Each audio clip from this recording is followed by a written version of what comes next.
So these are the new heads, or the reconditioned heads. It's had new studs put in.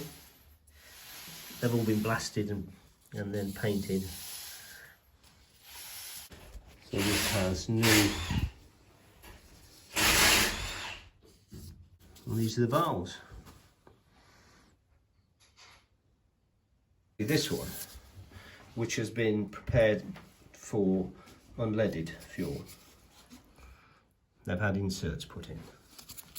Just wanted to have a look at the cylinder heads that we took off. This is the right-hand cylinder head. So this is the underside. This would be the front of the engine. So that makes that cylinder number 2, 4, 6 and 8.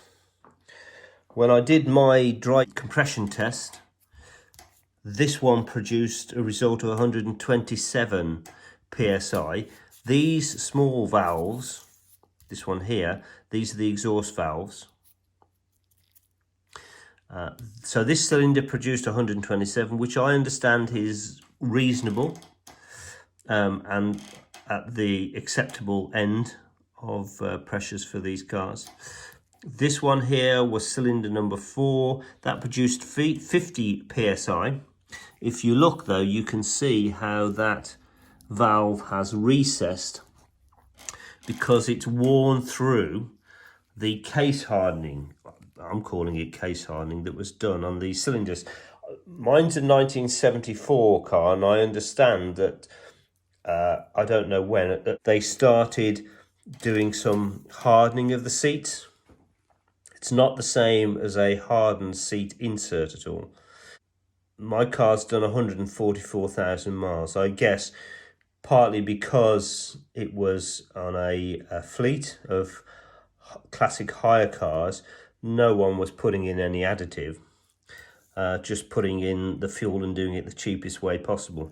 So that's recessed, got 50 psi on that one. This one is cylinder 6, that's 55 psi, and in the same way that's quite badly recessed and worn. This one here is cylinder number 8. I only got 32 psi on this, although that doesn't look too bad. Obviously that leaks in some fashion. This is the left hand side cylinder head. This head was the one that was causing me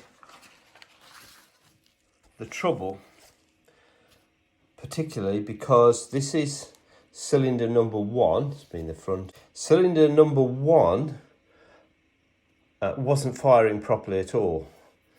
And I was also getting exhaust gases in the coolant water. So I was getting bubbling in the coolant water. This one here, when I tested it, only gave me 30 psi. And you can see that it has recessed. In fact, it appears that it has recessed so far that it has cut into the water channels. And that was allowing exhaust gases into the coolant water. This one here gave me 80 psi. You can see it's recessed slightly. I got 110 psi off this one. And finally on this one I got another 110 psi.